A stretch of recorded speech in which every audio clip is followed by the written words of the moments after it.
నమస్కారం గురుగారు. నమస్కారం అమ్మా ఝాన్సీ రాణి. గురుగారు, ఈ ఆధునిక ప్రపంచంలో ఇప్పుడు చూసుకున్నట్టయితే ఆడవాళ్ళైనా, మగవాళ్ళైనా ఎవరైనా సరే పెళ్లి అంటే అమ్మో మాకొద్దు అని అంటున్నారు హ్మ్. గురుగారు. అంటే ఎందుకు ఇంత డిఫరెన్స్ ఎందుకు? పూర్వం ఎలా ఉండేది? పెళ్ళిళ్ళు ఎలా జరిగేవి? ఆ వ్యవస్థ ఎలా ఉండేది? ఎంత చక్కగా ఎంతమంది 10 మంది, 11 మంది పిల్లలు ఉండేవారు. మరి ఇప్పుడెందుకు గురుగారు పెళ్లి అంటేనే భయపడుతున్నారు? ఒకవేళ పెళ్లి అయినా విడిపోతున్నారు. లేకపోతే ప్రేమించుకున్న వాళ్ళుంటే బ్రేకప్ అవుతున్నారు. ఎందుకు ఆ పొంతన ఎందుకు కుదరట్లేదు గురువుగారు? అసలు మన ప్రాచీన వైవాహిక వ్యవస్థ ఎలా వచ్చిందంటే, మనందరం కూడా కొన్ని కొండల మీద బ్రతికేవాళ్ళం. హ్మ్. ఒక్కొక్క క్లాన్ అంటాం. ఒక్కొక్కళ్ళు ఒక్కొక్క సపోజ్ పెంటపాటి పేరెలా వచ్చింది? పెంటపాడు అని ఒక ఊరుంటుంది. ఆ! అవును గురువు. తాడేపల్లిగూడెం దగ్గర. అవును. ఆ ఊరు దగ్గర ఉన్న వాళ్ళంతా, ఆ కొండ మీద ఉన్న వాళ్ళంతా మళ్ళీ వలసలు వెళ్ళిపోయినప్పుడు వీళ్ళు ఎవరికి వాళ్ళు వెళ్ళిపోతా ఉంటే ఆ పేరు మీ ఇంటి పేరు అదే అయిపోద్దనమాట. అట్లా ఓకే. ఒక్కొక్కళ్ళు బెంగుళూరు అని ఉందనుకో, ఆ బెంగుళూరులో ఉన్నవాళ్ళు ఇంటి పేర్లు ఉన్నవాళ్ళు ఉంటారు. విడిపోతారు అట్లా. So, okay. అన్ని కులాల్లోనూ ఇలా వస్తాయి. అయితే ఓకే. ఇప్పుడేమైందంటే, ఈ వైవాహిక వ్యవస్థలో ఆ కొండల మీద బ్రతుకుతున్నప్పుడు అప్పటికింకా ఆది మానవులుగా మనం ఉన్నాం. కల్చర్ ఇంకా డెవలప్ అవ్వలేదు. సో, వివాహ వ్యవస్థ లేదు. హ్మ్. వైవాహిక సాక్షాత్తు పరమశివుడే ఈ వైవాహిక వ్యవస్థను పెట్టాడు. ఓకే. ఫస్ట్ మనువు మొట్టమొదట మన ఫోర్ ఫాదర్ అయినటువంటి మనువు ద్వారా ఆయన వివాహ వ్యవస్థకి కొన్ని రూల్స్ చెప్పారు. ఆ హ్మ్. రూల్స్ ఏంటంటే మోనోగామి, ఒకళ్ళతో ఉండాలి. ఓకే. కానీ పాలిగామి చాలా మందితో భార్యలు ఉన్నటువంటి వాళ్ళన్నీ చరిత్రలో రికార్డ్ అయ్యి ఉన్నాయి. అవును. బైగామి, ఇద్దరు పిల్లలు, పాలిగామి. అసలు అప్పుడేం జరిగేదంటే ఆ కొండల మీద బ్రతుకుతున్నప్పుడు వివాహ వ్యవస్థ లేనప్పుడు ఒకళ్ళనొకళ్ళు కలిసేవారు, జీవించేవారు కలిసి జీవిస్తూ. అప్పుడు ప్రెగ్నెంట్ అయ్యేది లేడీ. ఓకే. కానీ పాపం ఆ పిల్లలు పుట్టిన తర్వాత వీడేం చేసేవాడు, ఈ మగవాడు వాడు పోయేవాడు వాడు. ఓకే. వాడు బాధ్యతలు తీసుకునేవాడు కాదు. ఓకే. అప్పుడు పాపం ఈ పిల్లల్ని పెంచేటటువంటి బాధ్యత ఈ స్త్రీ మీద పడేది. ఓకే. ఆ విధంగా అనేక మంది వీళ్ళు అప్పటికింకా కల్చర్ రాలేదు కాబట్టి ఒకళ్ళొకళ్ళు అలా కలిసి జీవిస్తూ ఈ బర్డెన్ అంతా కూడా ఆడపిల్లల మీదకి రావడం జరిగింది. ఓకే. దీన్ని అబ్జర్వ్ చేసినటువంటి పెద్దలంతా కూడా వైవాహిక వ్యవస్థను ఏర్పాటు చేశారు. ఓకే. ఈ వివాహ వ్యవస్థలో ఎన్ని రకాల వివాహాలుంటాయో తెలుసా? 8 రకాల వివాహాలున్నాయి. ఓహ్! ఒకటి బ్రాహ్మం. ఓకే. తర్వాత బ్రాహ్మం అంటే ఏంటంటే, బాగా చదువుకున్న వాళ్ళు ఎవరైతే ఉన్నారో, ఓకే. అటువంటి వాళ్ళకి అమ్మాయి తండ్రి కన్యాదాత హ్మ్. వెళ్లి వాళ్ళకి గౌరవించి తన కూతుర్ని సమర్పించుకునేవాడు. చేసుకో నాయనా అని పెళ్లి చేసేవాడు. ఓకే. First one. హ్మ్. సెకండ్ వన్ బ్రాహ్మం అయిపోయిన తర్వాత దైవం. దైవం. దైవం దైవం పెళ్లి. ఓకే. ఆ దైవం ఏంటంటే యజ్ఞయాగాదులు చేస్తా ఉంటారు కదా! అవును. దేవుడికి సంబంధించినయి. అవును ఆ గురుగారు. యజ్ఞయాగాదుల్లో చదువుకున్నటువంటి వాళ్ళు ఎవరైతే ఉన్నారో, అటువంటి వాళ్ళ దగ్గరికి కన్యాదాత వెళ్లి ఆడపిల్ల తండ్రి వివాహం చేసుకోమని తన కూతుర్ని ఇచ్చేవాడు. ఓకే. మూ అప్పుడు కులాలు, మతాలేం ఏం చూసేవారు లేవు. కాదా ఏం గురుగారు? లేవు. ఓకే. మూడవదొచ్చేసరికి ఆర్షం. ఓకే. ఆర్షం అనేటటువంటి సిస్టమ్‌లో ఏం జరిగింది, ఈ మగపిల్లవాడు పెళ్ళికొడుకు ఆడపిల్ల తండ్రికి 2 ఆవులనివ్వాలి. ఓకే. 2 ఆవులిస్తే ఆ అమ్మాయినిచ్చి పెళ్లి చేసేవాడు. ఓకే. ఇది. తర్వాత 4 వివాహము ప్రజాపత్యం. ఓకే. అక్కడి నుంచి మనం ఈ 4 వివాహాలు కూడా చాలా శ్రేష్టమైనటువంటివి, ప్రశస్తమైనటువంటిగా హ్మ్. చెప్పుకున్నాం. ఓకే. ఇక ఐదవ రకం వివాహము అసురం. రాక్షస వివాహాలు అంటాం కదా! అసుర ఓకే. వివాహం కొంత డబ్బిస్తాడు. ఎవరు పెళ్ళికొడుకు ఇచ్చిన తర్వాత పెళ్లి హ్మ్. చేసేసేవారు. హ్మ్. రాక్షసం. ఓకే. రాక్షసం అంటే ఇంకా అమ్మాయి అభిప్రాయంతో సంబంధం లేదు. ఆ అమ్మాయిని ఆ అభిప్రాయాలు పక్కన చేసేస్తారు. చుట్టాలందరిని, ఆ అమ్మాయి చుట్టాలందరిని పక్కన పెట్టేసి వీడు రాక్షసంగా లాక్కెళ్ళిపోయి పెళ్లి చేసేసుకుంటాడు. అబ్బా! ఇది హ్మ్. పైశాచికం అంటే నిద్రావస్థలో ఉన్నటువంటి అమ్మాయిల్ని ఎత్తుకుపోయి పెళ్లి చేసేసుకోవడం. బాబోయ్! హ్మ్. తర్వాత ఇక మధ్యలో ఒకటుంటుంది మధురమైంది గాంధర్వ వివాహం. గాంధర్వ హ్మ్. వివాహం అంటే వాళ్ళకి లవ్ మ్యారేజ్. ఓకే. అయితే శకుంతల, దుష్యంతుడు అవును. ఉంగరం పెట్టారు. ఇప్పుడు దాన్ని ఎంగేజ్‌మెంట్ అంటున్నారు. మ్యారేజే. ఎంగేజ్‌మెంట్ కూడా హాఫ్ మ్యారీడ్ లైఫే. ఓకే. అందుకని హాఫ్ మ్యారేజ్ అని అంటాం. ఓకే. అందువల్ల దాన్ని ఆధారంగా తీసుకునే పెళ్ళికి ముందు ప్రీ వెడ్డింగ్‌లు ఫోటోగ్రాఫర్‌లకు బాగా ఆర్డర్‌లొస్తాయని ప్రీ వెడ్డింగ్ పెడతారమ్మా. మళ్ళీ ఆ పెళ్లి అవ్వకపోతే ఆ అమ్మాయి బదనాం అవుదా? హ్మ్. ప్రీ వెడ్డింగులు, ప్రీ శోభనాలు, ఇక పోస్ట్ పెళ్ళిళ్ళు, హ్మ్. పోస్ట్ శోభనాలని వాళ్ళ ఇష్టం వచ్చిన పెట్టి ఇంతకుముందు డాక్టర్స్ ఏం చెప్పేవాళ్ళం? ప్రీ నాటల్, పోస్ట్ నాటల్ అనేవాళ్ళం. పిల్లకి ముందు ప్రెగ్నెన్సీ ఉన్నప్పుడు పిల్లోడు పుట్టకముందు పోస్ట్ నాటల్. తర్వాత ఏంటి? హ్మ్. పుట్టిన తర్వాత ఏంటి? పీడియాట్రిషియన్ కంట్రోల్‌లోకెళ్తారు. అంతకుముందు గైనకాలజిస్ట్ కంట్రోల్‌లో ఉంటారు. అలా ఈ పెళ్ళిళ్ళు కూడా అలా పెట్టేస్తే ఇంకేం చెప్తాం మేము? హ్మ్. ప్రీ శోభనం, ప్రీ వెడ్డింగ్, ఆ పోస్ట్ వెడ్డింగ్ ఏంటి అన్ని? హ్మ్. సో, ఇలాంటివన్నీ వచ్చేసి వివాహ వ్యవస్థలో ఏమైపోయింది గాంధర్వ వివాహం, ఈ ఎంగేజ్‌మెంట్. దీన్ని అలాగే స్వయంవరం ఓకే. ఈ ఇది గాంధర్వంలోకే వచ్చేస్తుంది ఇది కూడా. ఓకే. ఎలా అంటే తన కూతురు యొక్క మహారాజు ఉన్నాడనుకో ప్రకటించేవాడు. తన కూతురు గుణగణాలన్నీ ఎక్స్‌ప్రెస్ చేసేవారు. అవును. అక్కడ నచ్చిన వాళ్ళు ఒక టెస్ట్ పెడతారు. ఊరికనే అవును. ఎవరు పెళ్లి. అవును. అవును గురుగారు. సీతారామ, హ్మ్. రాముడు, సీత. ఇది ఆ సినిమాలు చూసే వాళ్ళకైతే బాగా అర్థమవుతుంది. అర్థమవుద్ది. ఆ శివుడు ధనుస్సుని అందుకోవాలా, ఆ శివధనుస్సుని విరవాలా, అప్పుడే పెళ్లి చేస్తాడు. అసలు అవును. లిఫ్ట్ చేసే మొనగాడే లేడక్కడ. హ్మ్. మళ్ళీ ద్రౌపది స్వయంవరం ఆ! అర్జునుడు. అర్జునుడు. అర్జునుడు స్వయంవరంలో మత్స్యంత్ర ఛేదన చేయాలి. అవును. చేస్తేనే పెళ్లి. అవును. లేకపోతే కుదరదు. అక్కడ టాలెంటెడ్ వాళ్ళు చాలా మంది ఉంటారు. ఓకే. అక్కడ ద్రౌపది స్వయంవరంలో పెట్టినటువంటి టెస్ట్ పాస్ అయ్యేవాడు ఎంతమంది ఉన్నారు తెలుసా? ముగ్గురే పాస్ అవుతారు. ఒకడు కృష్ణుడు, 2 కర్ణుడు, మూడోవాడు అర్జునుడు. అర్జునుడు. కృష్ణుడు తన సోదర అవుద్ది కాబట్టి ఆయన దగ్గరుండి చేయిస్తున్నాడు కాబట్టి ద్రౌపదిని ఓకే. ఆయన వెళ్ళడు. ఇక కర్ణుడొచ్చాడు. కర్ణుడొస్తే వీడెక్కడ కాంపిటీషన్‌లో పాస్ అయిపోతాడు వీడు. అవును. కృష్ణుడికి తెలుసు. అవును. ద్రౌపది కూడా అచేతనంగా వెళ్ళిపోతున్నాడు. ఇలా ఎత్తేస్తున్నాడు. ఎత్తేసాడు. ఇక ధనుస్సుకి విల్లుని నారం తీస్తున్నాడు. ఇంక బాణం వేయబోతున్నాడు. శ్రీకృష్ణుడు ఒకటే చెప్పాడనమాట. "ద్రౌపది నువ్వెందుకు పుట్టావు?" అని అడుగుతాడు. లైఫ్‌లో ఆడపిల్లలు ముఖ్యంగా తెలుసుకోవాల్సిన సంఘటన దీని నుంచి. ఆడపిల్లలు సిగ్గుపడి మొహమాటానికి పెళ్ళిళ్ళు చేసుకొని తలలు పట్టించుకొని తర్వాత ప్రెగ్నెంట్ అయిన తర్వాత ఇప్పుడు చూడు మొన్న ఆ ఊర్లో చంపేసింది. వాడిని అవును. తీసుకెళ్ళి హనీమూన్‌కని తీసుకెళ్ళి చంపేసింది. ఏ ఊరది? కాశ్మీరో ఏదో తీసుకెళ్ళింది. అవును. సో, అవునవును. ఇలాగా వాళ్ళు చేస్తున్నారు. కాబట్టి అక్కడ ఏం జరుగుతుందో మణిపూర్ అనుకుంటా. మణిపూర్. హ్మ్.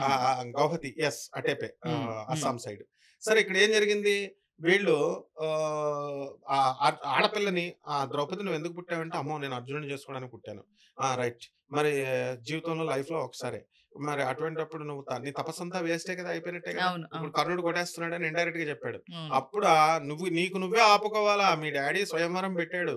నీ వధువుకి అర్హత ఉంది పూర్తిగా అని చెప్పేసి వధువుకి ఛాన్స్ ఇస్తాడు. ఛాన్స్ ఇవ్వగానే ఆ అమ్మాయి ఏం చేస్తుంది లేచి, "నువ్వు సూతపుత్రుడివి కాబట్టి, నువ్వు కులం సూతపుత్రుడు తక్కువ కాబట్టి కాబట్టి నేను చేసుకోనంటుంది." అవును. అంటే ఆడపిల్లకి ఫుల్ రైట్స్ ఉన్నాయని కృష్ణుడు పరమాత్మ చెప్పాడు వివాహంలో. ఓకే. అందువల్లనే ఆడపిల్లకి వ్యతిరేకంగా ఏ వివాహం కూడా జరగకూడదు. ఓకే. ఈ ఈ చాలా మంది మగపిల్లల తల్లిదండ్రులు చేసేస్తున్నారు ఆడపిల్లని కనుక్కోకుండా. ఆ ఓకే. తర్వాత ప్రణయ్ కేసులో ఏం జరిగింది? అవును. వీళ్ళన్నీ చూసుకొని నేర్చుకోవాలమ్మా. ఈ వివాహ వ్యవస్థలో మొట్టమొదట ఆడపిల్లకి ఎక్కువ ఇంపార్టెన్స్ ఇచ్చారు. ఓకే. కాన్స్టిట్యూషన్‌లో ఆడపిల్ల సేఫ్టీ కోసం పెట్టబడింది. అవును. దీనికేం చేశారంటే వివాహ వ్యవస్థలో 3 డామినేట్ చేస్తాయి. ఒకటి రిలిజియన్ మతం. హ్మ్. అంటే అందులోకే కులం వచ్చేస్తది. తర్వాత ట్రెడిషన్. ట్రెడిషన్ అంటే సాంప్రదాయం. మూడవది మోడర్నిటీ. అందుకనే లవ్ మ్యారేజెస్ ఎవాల్వ్ అయినాయి. అంటే అత్యాధునికంగా అమ్మాయిలు ఆలోచించడం, అబ్బాయిలు ఆలోచించడం, ఎకనామిక్ లిబర్టీ రావడం, వ్యక్తిత్వం రావడం.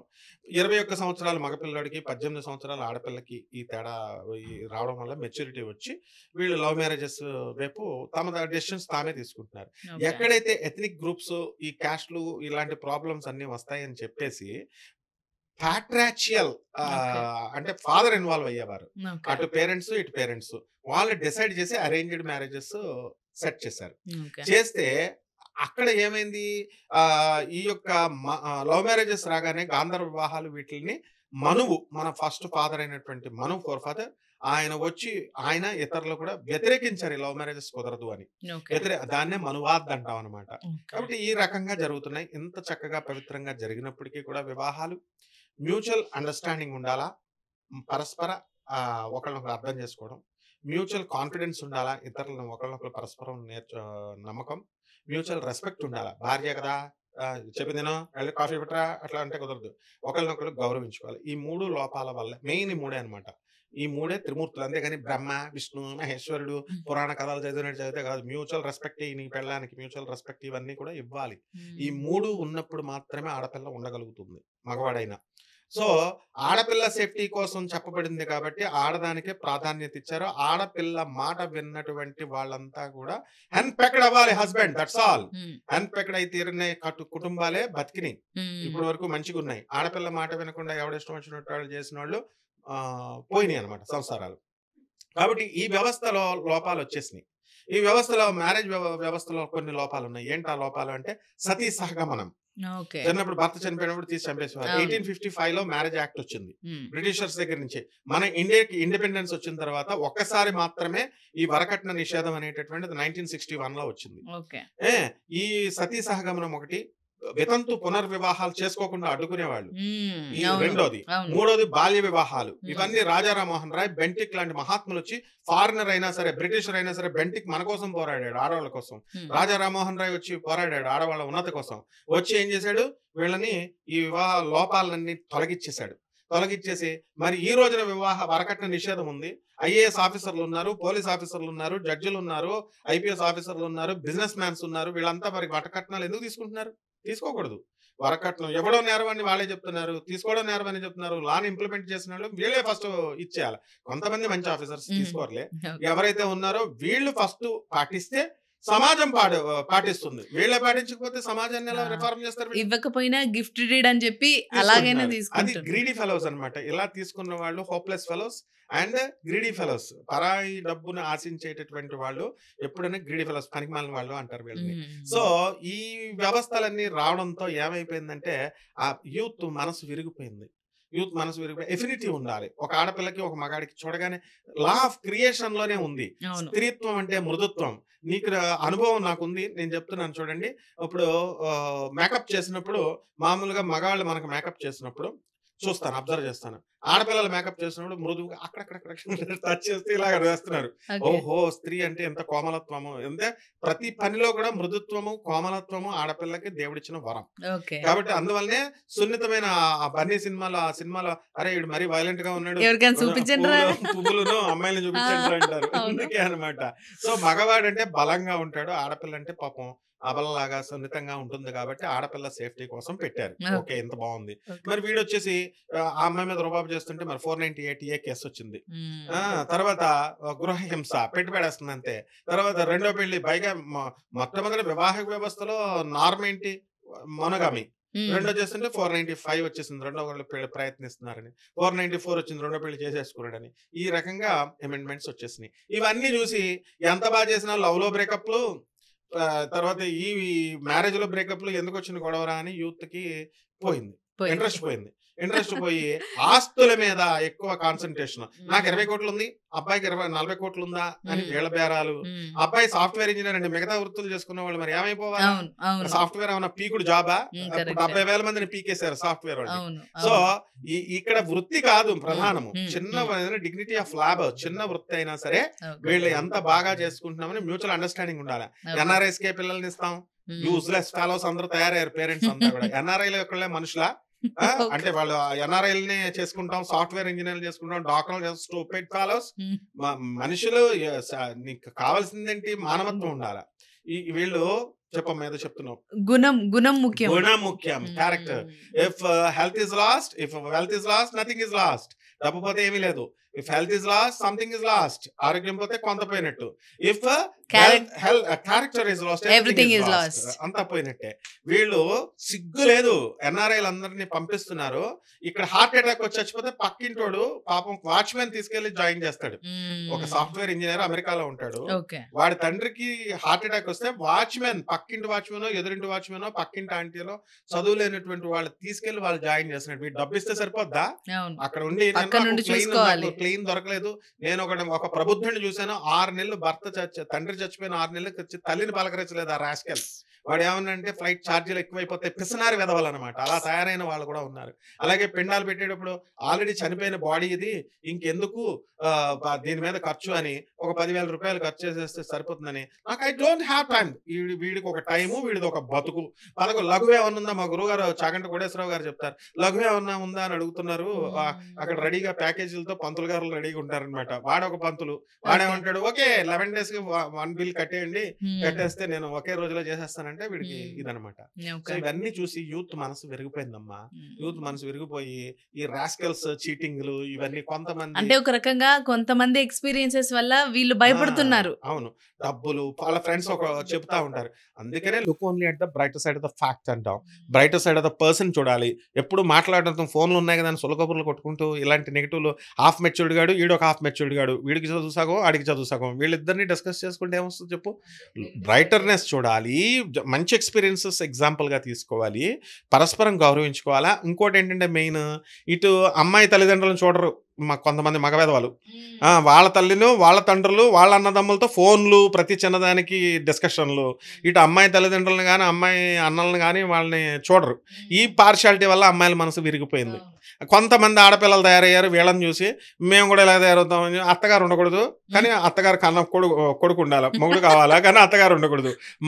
మామగారు ఉండకూడదు. ఇట్లా కల్చర్ అంతా నాశనం అయిపోయి పబ్ కల్చర్ లాగా తయారైపోయి సర్వనాశనం, భ్రష్టత్వం పట్టడం వల్ల యూత్ ఏమనుకొని ఈ సాఫ్ట్వేర్ జాబ్ వాళ్ళకి కంప్యూటర్లు ఇవన్నీ రావడం వల్ల ఎరెక్టైల్ డిస్ఫంక్షన్ అనేది చిన్న ఏజ్లో వచ్చేయడము, హెల్త్ పాడైపోవడము, అండ్ సంసారం మీద ఇంట్రెస్ట్ లేకుండా వీళ్ళంతా కూడా సిస్టమ్స్ మీద కూర్చోవడము, పరస్పరము ఒకళ్ళొకళ్ళు మాట్లాడకుండా ఉండడము, మాట్లాడుకుంటే సొల్లు కబుర్లు, దెప్పి పొడుపులు, నిన్న నువ్వు అలా చేసావు, లాంగ్ బ్యాక్ అక్కడ అలా చేసావు, మా అమ్మని ఎలా తిట్టావు అని పనికిమాలిన డిస్కషన్లో పెట్టుకొని సర్వనాశనం అయిపోయి మొత్తం వ్యవస్థ. అసలు వివాహ వ్యవస్థ ఏంటి తెలుసా? మూడిట్ల కోసం చేస్తాం. ఒకటి ప్రజా, రెండవది రతి, మూడవది ధర్మం. ధర్మంగా బతకాలి, ధర్మార్థ కామ మోక్షాలు సాధించడం కోసం. ప్రజ అంటే ఇంటికి వచ్చిన అతిథులకి, చుట్టాలందరికీ భోజనం పెట్టాల్సిన అవసరం దంపతులకు ఉంది, అతిథులకి ఇవ్వాలి. ధర్మబద్ధంగా సంతానం కనాలి. అందువలన ఈ 3 ప్రయోజనాల కోసమే వివాహ వ్యవస్థ అనేది వచ్చింది. దీని భ్రష్టత్వం చేయడం వల్ల పాపం యూత్ అంతా పాడైపోయి మనసులు విరిగిపోయి పెళ్లిళ్ళు చేసుకోవట్లేదు. మళ్ళీ ఇదే పెద్ద మనుషులు 40 కోట్ల కట్నం, 100 కోట్ల కట్నం కావాలనేటటువంటి పెద్ద మనుషులు వీళ్ళు ఏం చెప్తారంటే 60 సంవత్సరాలు, 50 సంవత్సరాలు వచ్చిన తర్వాత లోన్లీగా ఫీల్ అయిపోయి అప్పుడు ఆలోచిస్తారు ఎవరూ లేరని. అంటే marriage is a part of life, ఒక భాగం అంతే, మ్యారేజ్ పూర్తి కాదు. ఒకవేళ మ్యారేజ్ విడిపోయినటువంటి ఆడపిల్లలు కానీ మగపిల్లలు కానీ ఆడపిల్లలు బాధపడాల్సిన పని లేదు. ఎందుకనంటే ఇంక మా లైఫ్ అయిపోయింది కదా, చేసుకోండి ఇంకో పెళ్ళి, లేకపోతే గోల్ పెట్టుకోండి. ఇప్పుడు కృష్ణుడు రాధాని చీట్ చేశాడమ్మా. చీట్ ఇన్ ద సెన్స్ కృష్ణుడు లీలలు ఆడపిల్లలకి నేర్పడం కోసం అట్లా చేస్తారు. రాధమ్మ తల్లిని వదిలేస్తే రాధమ్మ తల్లి కృష్ణ కృష్ణ అంటే ఆడవలా పొదబరా అని చెప్పి వదిలేసి ఏం చేసింది? She had expanded. ఆమె మంచిగా డెవలప్ చేసుకుంది, తన గోల్స్ అన్ని పూర్తి చేసుకొని ఆదర్శవంతంగా ఉండి శ్రీకృష్ణ పరమాత్మకి ఆధారమయ్యింది. ఈ విధంగా ఆడపిల్లలు భర్తలు వదిలేసినా సరే ఉద్యోగాల్లో కెరీర్ ఓరియంటెడ్గా ఉండాలి. మీకు కావాలితే మళ్ళీ పెళ్లి చేసుకోండి, సంతానం కావాల్సి కనుక్కోండి, కానీ బ్రాడ్ అవుట్లుక్తో ఉండండి. ముసలి వాళ్ళని చూడండి, అత్తగారులని మామగారులని ఓల్డేజ్ హోమ్లకు పాడేయడం కాదు. మా దగ్గర డబ్బు ఉంది ఓల్డేజ్ హోమ్లో పెడతాం, this is all non sense. Marriage system కొన్ని రూల్స్ ఉన్నాయి. లవ్ మ్యారేజ్లు చేసుకునే వాళ్ళు, అండ్ సెల్ఫ్ అరేంజ్డ్ మ్యారేజెస్ అంటారు దీన్ని, అవి కూడా చేసుకోవచ్చు. ఇప్పుడు ఇంకా ఇవన్నీ పోయి dating, living in relations, and supreme court కూడా చేసుకుంటారా భయ్ అని చెప్పేసి సైటేషన్ ఇచ్చింది అంటున్నారు అందరూ. మంచి కోసం చెప్పుతాయి కోర్టులు, పోలీసులు మంచి కోసం చెప్తారు. వీళ్ళు ఓకే మేము చేసుకుంటామని చేసుకోవచ్చు, నో ప్రాబ్లం. ఎవరైనా సరే దీనివల్ల యువత ఏంటంటే మ్యారేజ్ వ్యవస్థ పరమ పవిత్రమైనటువంటిది, దీన్ని భ్రష్టత్వం చేయకూడదు. లవ్ మ్యారేజెస్లు కూడా అంత క్షేమకరం కాదు. ఎందుకంటే పెద్దలు అటు ఇటు కుదిర్చి పెళ్లిళ్ళు చేస్తేనే ఉండట్లేదు. వీళ్ళు బైండ్ ఓవర్ చేయడం ఆ పెళ్లి కొడుకు గాడిని, అరే మేము అడుగుతాం రా ఈ అమ్మాయిని సరిగ్గా చూడకపోతే అటు చుట్టాలు ఇటు చుట్టాలు బైండ్ ఓవర్ చేయడానికి కోసం. ఇప్పుడు ఉన్నటువంటి నా స్టూడెంట్స్లో లవ్ మ్యారేజెస్లో నువ్వు ఆ అబ్బాయిని చూసావా అంటే ఆ అబ్బాయి తల్లిని చూడదు, తండ్రిని చూడదు, వాడి ఇల్లు చూడదు, వాడి డీటెయిల్స్ ఏం తెలీదు. లవ్లు 2 years లవ్లు అప్పుడే వీళ్ళు క్రాస్ అయిపోయాడు కూడా. ఈ విధంగా లైఫ్ని నాశనం చేసుకుని మ్యారేజ్ వ్యవస్థనే దాన్ని ఏమంటారు నవ్వుల పాలు చేస్తున్నారు. కాబట్టి యూత్ భయపడాల్సిన పని లేదు, హాయిగా పెళ్లిళ్ళు చేసుకోండి. మా గురువు గారు అయినటువంటి మల్లారెడ్డి గారు మినిస్టర్ గారు ఏం చెప్తారు తెలుసా? ఇదిగో నేను పాలమ్మి ఇన్ని యూనివర్సిటీస్ స్థాపించాను, ఇన్ని వేల కోట్లు స్థాపించా, పిల్లలు నా స్టూడెంట్స్ మీరు కూడా 40 సంవత్సరాలు వచ్చేదాకా పెళ్లి చేసుకోవద్దు, మగపిల్లలైనా ఆడపిల్లలు. మంచి చెప్తున్నాడు ఆయన. కెరీర్లో సెటిల్ అవ్వండి ఫస్ట్, ఆ తర్వాత పెళ్లి చేసుకున్నాడు. ఆయన మహానుభావుడు, నిజం చెప్తున్నాడు, చదువు లేకపోయినా కూడా. అందువలన అందరూ కూడా మరి కెరీర్లో స్థిరపడిన తర్వాత ఎకనామిక్ లిబర్టీ ఉండాలా, లేదా ప్రతి 10 రూపాయలకి భర్తను అడగాలి. అంత డెవలప్ అయిపోయిన కంట్రీలో ఏ మ్యారేజ్లైనా చేసుకోవచ్చు, జాగ్రత్తగా చేసుకోవాలమ్మా. గురుగారు చాలా చక్కగా వివరించారు గురుగారు. ధన్యవాదాలు.